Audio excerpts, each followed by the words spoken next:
¿Ya? De tal manera que estas dos enfermedades que hemos mencionado no son las únicas relacionadas con la glándula hipófisis. ¿Ya? Esta imagen también ya se las había explicado. Es una imagen en la cual encontramos un tumor en la glándula hipófisis que viene a ser el adenoma hipofisiario. ¿Ya? Y cuando este adenoma hipofisiario aparece, puede dar dos enfermedades. Va a depender de la edad del paciente. Si aparece antes de los 15 años, va a darnos gigantismo, y si aparece después de los 15 años, va a darnos la acromegalia. ¿Ya? De tal manera que ahora lo que vamos a tratar viene a ser el tema de acromegalia. ¿Ya? Entonces, cuando nosotros hablamos de este tumor en el cual se observa un incremento en la producción de la hormona de crecimiento, puede darse de tres formas. ¿Ya? Una de las formas es que directamente el tumor esté a nivel de la glándula hipófisis, o sea, a nivel de la adenopófisis. Entonces, a nivel de la adenopófisis, nosotros lo que vamos a observar va a ser un exceso primario de la hormona del crecimiento. ¿Ya? Entonces, el tumor está relacionado directamente con la glándula hipófisis. Pero puede darse el caso, ¿ya?, que es con menos probabilidad, porque la mayor cantidad de casos es que el adenoma se presente a nivel de la glándula hipófisis, pero puede darse el caso de que un tumor aparezca en otra zona. ¿Ya? Una de las zonas más frecuentes que aparece viene a ser el páncreas. Entonces, un tumor a nivel del páncreas es un tumor ectópico. ¿Ya? ¿Por qué? Porque va a comenzar a producir también hormona del crecimiento este tumor. Entonces, puede haber un exceso de hormona del crecimiento dentro del punto de vista extrahipofisiario. ¿Ya? Entonces, algunas veces se ha presentado también este tumor ectópico en ganglios linfáticos. Entonces, también cabe esa posibilidad. ¿Ya? Ojo que en ambos se está observando que está produciéndose un exceso de la hormona del crecimiento. ¿Ya? En ambos tumores, ya sea en el que se encuentra dentro de la hipófisis o el que se encuentra fuera de la hipófisis. Pero también cabe una tercera posibilidad. La tercera posibilidad es que aparezca también un carcinoma, ¿ya? Un carcinoma que se va a encargar de producir una hormona. Acuérdense que para que la glándula hipófisis forme hormona de crecimiento necesita del hipotálamo. El hipotálamo va a dar hormonas inhibidoras y hormonas liberadoras. Entonces, a lo mejor podemos encontrar un tumor, ya, que en este caso no va a elaborar hormona de crecimiento, sino un exceso de hormona liberadora de hormona de crecimiento. Entonces, son tres las posibilidades que nosotros vamos a encontrar para que se presente la acromegalia, un exceso de la producción de la hormona de crecimiento. ¿Ya? ¿Cuáles son las principales características clínicas de un paciente con acromegalia? Entonces, vamos a encontrar que generalmente va a existir la presencia de agrandamientos de los órganos no solamente duros, sino también órganos blandos. ¿Ya? De tal manera que vamos a encontrar, por ejemplo, a nivel de la cara, va a aparecer unos arcos superciliares, algunos le llaman supraciliares, ya bastante prominentes. Estas partes a nivel por encima del ojo se van a encontrar bastante abultadas. Vamos a encontrar defectos en el campo visual. Generalmente el defecto en el campo visual se debe a que va a haber un crecimiento de ese tumor, de ese adenoma hipofisiario, y va a comenzar a golpear al nervio óptico que se encuentra por delante. Entonces, se van a encontrar estas fallas a nivel visual. Defectos en los campos visuales, una mandíbula grande, va a observarse prognatismo, ¿ya? Y este prognatismo, este crecimiento en la mandíbula, va a hacer de que los incisivos ya comiencen a tener separación. ¿Y cómo se llama esa separación? Los diastemas. Entonces vamos a encontrar esta separación de los incisivos inferiores. Va a comenzar a haber un crecimiento también de la glándula tiroides, se va a volver bastante hipertrófica. Muchas veces se puede observar que el paciente acromegálico también va a tener un agrandamiento de la glándula mamaria, lo cual va a comenzar a producir leche, o sea, va a tener una galactorrea también este tipo de pacientes. ¿Ya? El corazón es bastante grande, hay una cardiomegalia, hígado también grande, una hepatomegalia, el vaso también puede estar completamente grande, que es una esplenomegalia. ¿Ya? Los riñones también van a sufrir un agrandamiento, una nefromegalia que tienen estos pacientes. Las manos y los pies también van a estar grandes, ¿ya? Van a estar completamente grandes. Muchas veces puede crecer la mano, ya a veces hasta en un 80% del tamaño normal, ¿ya? Entonces, son estas características que nosotros estamos viendo. Pero también puede haber un incremento del colágeno en los pacientes, ¿ya? Puede haber un incremento del colágeno que va a crear zonas afibrosadas, ¿ya? Y una de esas zonas viene a ser esta zona que está acá, ¿ya? Que viene a ser la zona donde está viniendo el nervio mediano, y los pacientes pueden comenzar a tener acá un dolor, y este dolor se denomina el síndrome del túnel carpiano, ¿ya? El síndrome del túnel carpiano, que también van a tener y que es un tipo de neuralgia que tienen estos pacientes, ¿ya? Van a comenzar a presentar pólipos, ya, internos a nivel del colon. Estos pólipos muchas veces pueden ulcerarse y comenzar a sangrar, y los pacientes van a tener la presencia de melenas, ¿ya? Las melenas, que es las heces que van a salir de color, ¿ya? Por la presencia de sangre. Vamos a encontrar la esplenomegalia que ya les había mencionado. Los pacientes comienzan a hacer hipertensión arterial, hiperhidrosis, van a sudar demasiado porque las glándulas sudoríparas también se van a incrementar en tamaño, ¿ya? Muchas veces se puede observar también en estos pacientes ensanchamiento de la base de la nariz, ¿ya? La parte de la raíz de la nariz se va a comenzar a agrandar en la estructura ósea y en la estructura cartilaginosa. A nivel de la boca se puede observar también un agrandamiento del tamaño de la lengua que va a traer problemas en estos pacientes. El agrandamiento de la lengua muchas veces va a resultar una barrera cuando a estos pacientes se les quiere hacer una intubación, ¿ya? De tal manera que cuando se quiere intubar a estos pacientes, muchas veces se tiene que utilizar estrategias especiales. El tamaño del tubo tiene que ser el más delgado, porque el tamaño de la lengua no deja que ingrese este aparato para la intubación, ¿ya? El tamaño de la lengua también va a traer como consecuencia problemas para respirar al momento que duermen los pacientes. Es por eso que van a sufrir problemas de apnea del sueño, ¿ya? Entonces, se presentan estas características.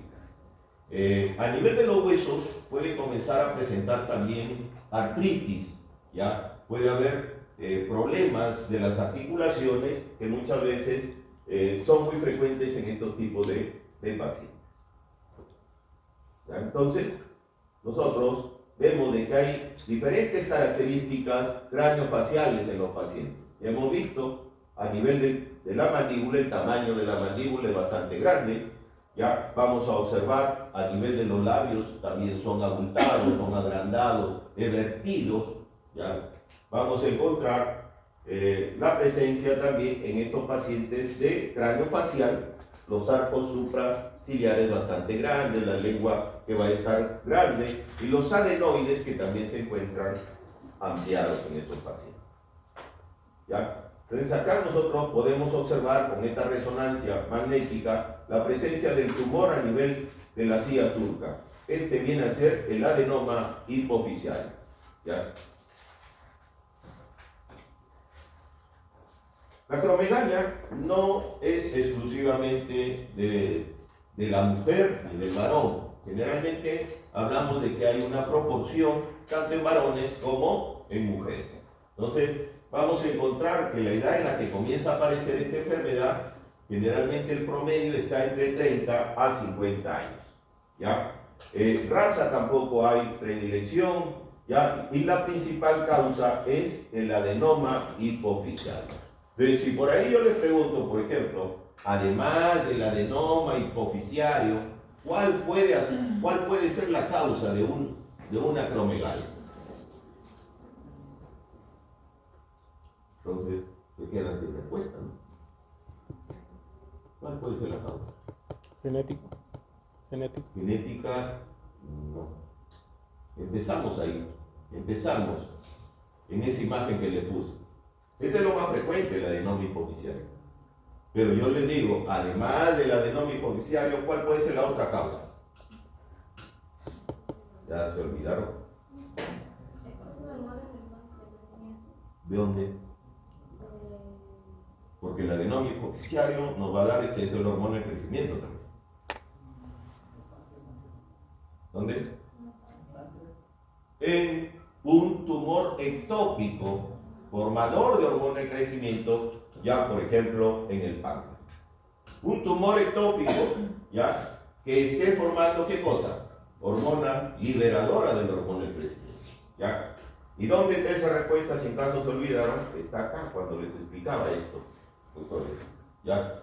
Esto es el adenoma hipofisiario. Este es el más frecuente. Casi 90% de los casos nos va a dar este tipo ya de tumor y está relacionado con la acromegalia. ¿Y cuáles pueden ser si es que esto no es? Puede ser este tumor, ya que es un tumor que está fuera de la hipófisis. Es por eso que se llama extrahipofisiario. Generalmente a nivel del páncreas o pueden estar a nivel del ganglio linfático, ¿ya? Y el otro, que puede ser también un tumor, ya un carcinoma, ya extrahipofisiario, que es formador de hormona liberadora del crecimiento. ¿Ya? Entonces, esas son las dos posibilidades. Entonces, el 95% de los casos de acromegalia viene a ser el adenoma hipofisiario. ¿Ya? Ya le mencionaba de que puede este adenoma ser de dos tipos, pequeñito menos de 1 centímetro, grande más de 1 centímetro. Entonces hablamos de microadenomas y de macroadenomas. ¿Ya? También la otra causa puede ser un carcinoma productor de hormona del crecimiento.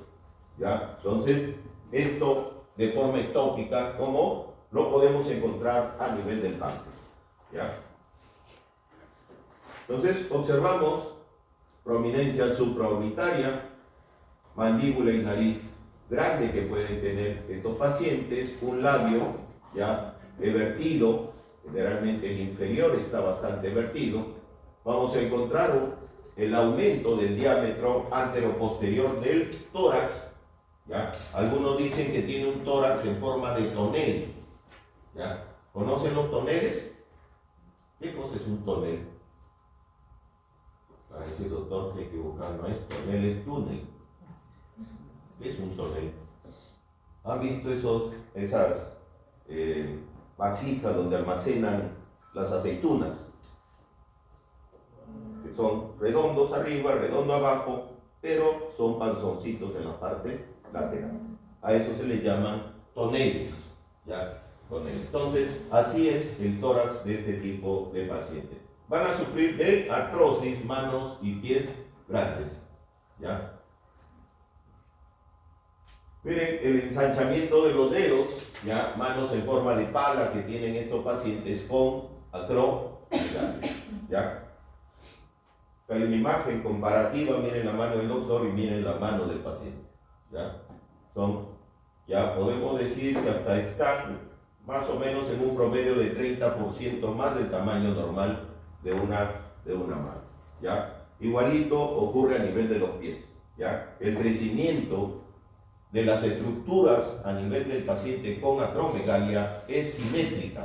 No vayan a pensar que crece una mano y la otra mano está normal, ¿ya? Es completamente simétrico. ¿Ya? En el caso de los pies, ya observamos también el crecimiento del tamaño, del grosor de los pies Y también se observan las artrosis que comienzan a tener estos pacientes a nivel de los dedos, artrosis interfalángicas que van a tener estos pacientes. Ya, aumento del diámetro anteroposterior del tórax, miren, como lo ven, bastante incrementado este diámetro. Ya, entonces vamos a encontrar ya bastante compromiso óseo a nivel craneofacial, ya, con la presencia de diastemas, con la presencia también de hipercementosis. Los dientes tienden a irse hacia la región vestibular, a estar vestibularizados los dientes de estos pacientes. ¿Ya? Entonces, las características que hemos mencionado, mandíbula y una nariz prominente, ya la presencia de múltiples diastemas que tienen estos pacientes, el agrandamiento de la lengua, que es una macroglosia, y el labio inferior bastante evertido. El corazón, como habíamos mencionado, también se incrementa de tamaño.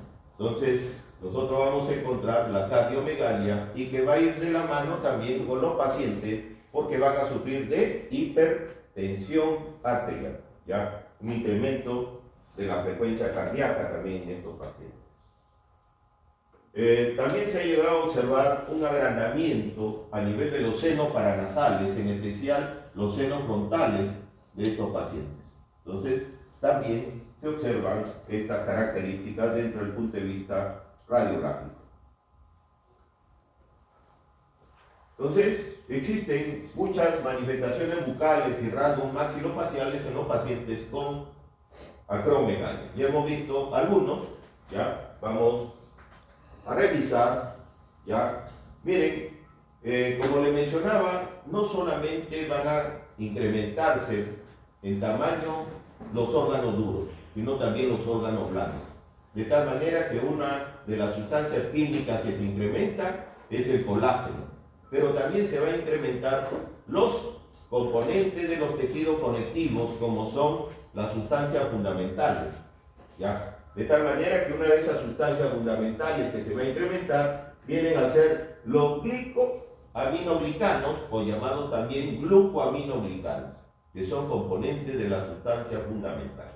Entonces, aumento en la producción de colágeno por parte del tejido conectivo van a conducir a un engrosamiento de la piel, a un engrosamiento de los tejidos blandos, ¿ya? Es por eso que crece la lengua, crece el hígado, va a crecer el vaso, ¿ya? Por esas características que tenemos de estos componentes del tejido conectivo, ¿ya?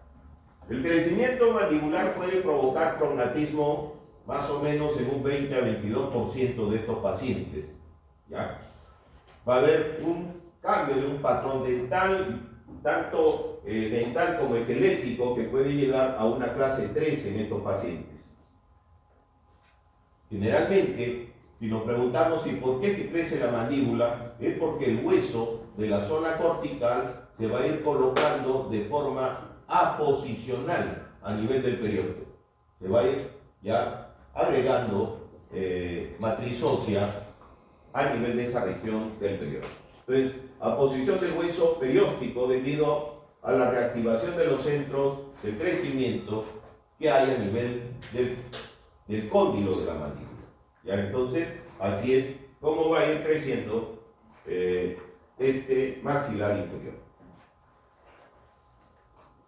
Ese cambio del patrón que va a tener la mandíbula va a traer como consecuencia que la articulación temporomandibular se vuelva sintomatológica, de tal manera que van a comenzar a tener dolor los pacientes con acromegalia a nivel de la articulación temporomandibular, ¿ya? Entonces, se van a observar que están afectados no solamente la articulación, sino también los músculos masticadores, ¿ya? Van a haber síntomas dolorosos.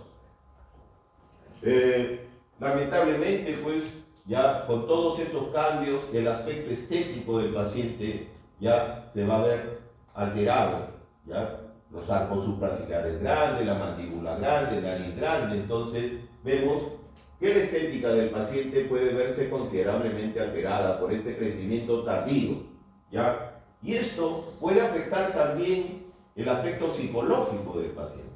¿Ya? Muchas veces se ha llegado a observar que estos pacientes acromegálicos no quieren salir de su casa, ¿ya? Y si salen, bueno, ya es por obligación, ¿ya? ¿Por qué? Porque está afectado dentro del punto de vista psicológico, ¿ya? ¿Alguna pregunta hasta acá, jóvenes? ¿Alguna pregunta?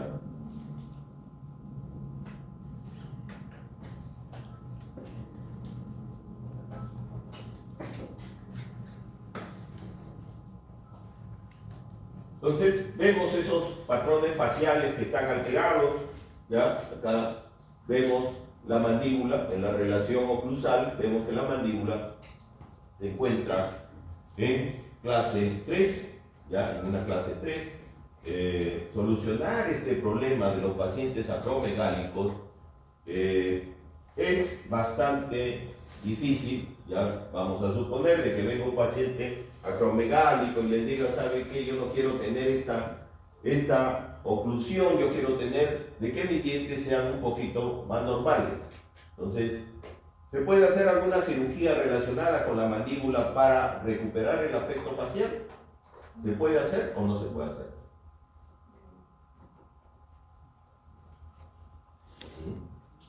¿Qué piensan? No, porque el problema está a nivel hipofisial. A nivel hipofisial. Lo más importante primero es solucionar ese problema del adenoma hipofisial. Porque si ustedes solucionan esto, ¿se puede operar el paciente? Sí se puede operar.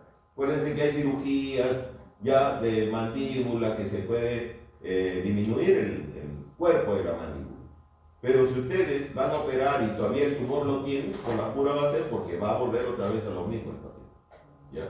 Entonces, hay que solucionar primero la causa principal de esta enfermedad. ¿Cómo es que se opera este adenoma hipofisial? Ya les mencionaba que una de las formas de ingresar es a través de la fosa nasal. ¿Ya? Se colocan sustancias para dilatar las fosas nasales e ingresar directamente por la fosa nasal. Entonces, acá nosotros tenemos ya la glándula hipófisis y en esta zona es donde se va a acceder a través de la fosa nasal. Ese abordaje se denomina un abordaje endonasal, endoscópico, que se va a hacer de esta glándula hipófisis. Entonces, nosotros tenemos esta forma de operar a este tipo de pacientes. ¿Ya? ¿Qué medicamentos se pueden utilizar también en este tipo de enfermedades que tienen los pacientes con acromegalia? ¿Ya?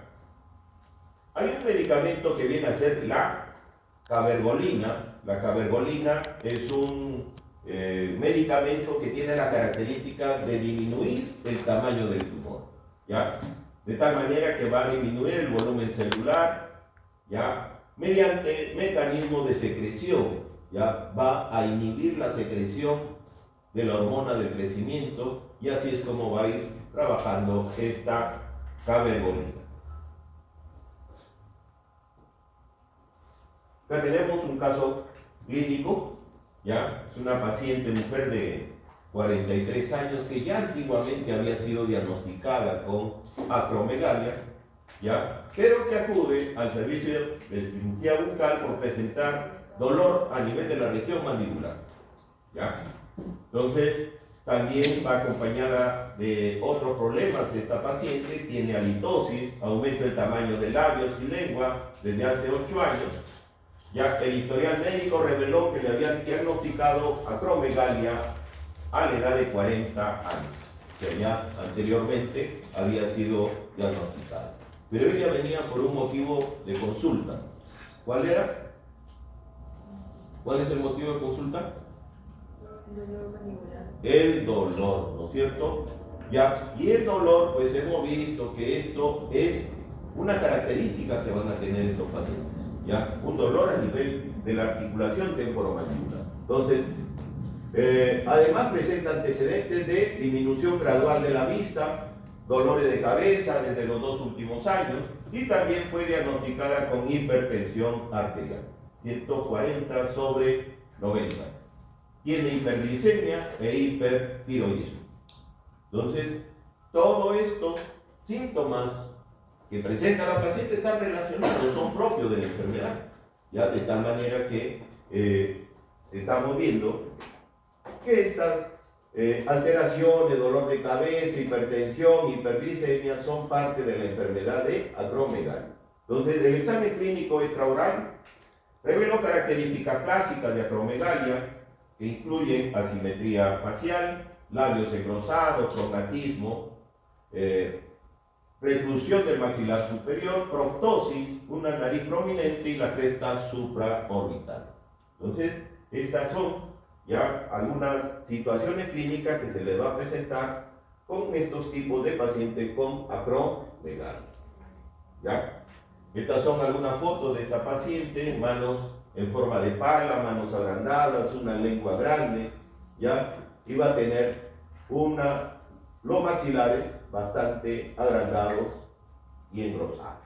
Entonces, una maloclusión clase 3, ¿ya? En este tipo de pacientes. También van a caracterizarse estos pacientes por presentar en algunas piezas etarias las hipercementosis, ¿ya? Se observan hipercementosis generalmente a nivel de la zona de las molares. Entonces vemos grados de hipercementosis en la zona de las molares.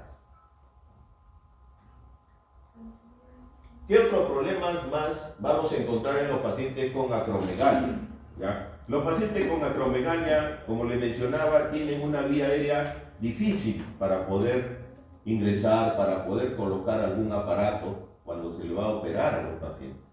¿Ya? De tal manera que en la acromegalia la muerte por causa respiratoria es 3 veces más común que la población general. ¿Ya? Porque van a tener problemas de apnea, ya por el tamaño de la lengua que tienen estos pacientes.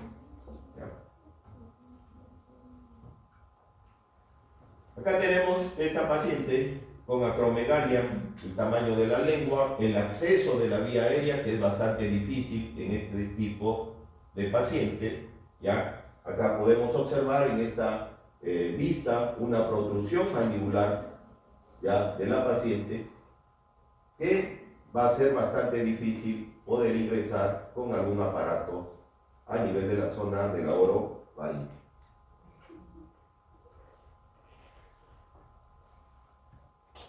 ¿Ya? Ustedes lo habrán visto, ¿no? ¿Ya? Es un acromegálico clásico. Ya tenemos ya las características faciales de este paciente con acromegalia. ¿Ya? Y otro de los problemas, ya que muchas veces se van a encontrar relacionados con la adenopófisis, viene a ser la prolactina. ¿Ya? Es una hormona que va a tener 2 funciones la prolactina. ¿Cuál es la principal función de la prolactina?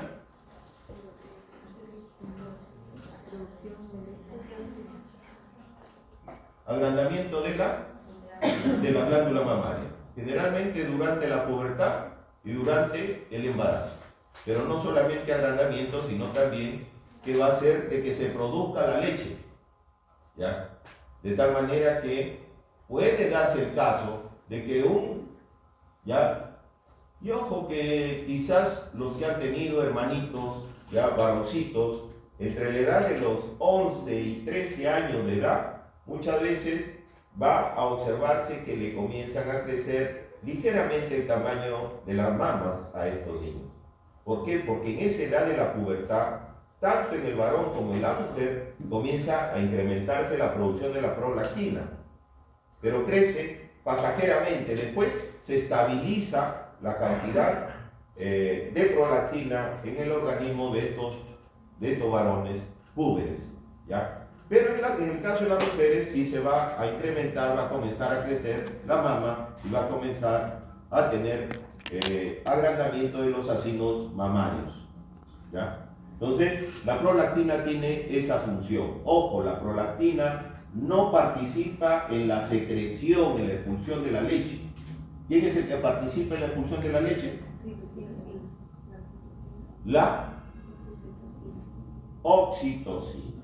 ¿Ya? La oxitocina es el encargado porque va a actuar sobre proteínas contráctiles para que pueda expulsarse la leche. Entonces, tenemos esta función. Pero muchas veces se puede presentar, así como existe el adenoma, ya a nivel de la glándula hipófisis, que produce gran cantidad de hormona del crecimiento, también se puede presentar un adenoma en la glándula hipófisis que produzca prolactina. Ya, supongan que a un varón de 30 años de edad le ha aparecido un adenoma que produce gran cantidad de prolactina. ¿Cuál va a ser el resultado? Una ginecomastia, muy bien. Ya, un agrandamiento de su glándula mamaria, ya, de tal manera que ese va a ser el resultado de un prolactinoma, que es un tumor rico en la producción de prolactina. Entonces, se puede presentar esa situación.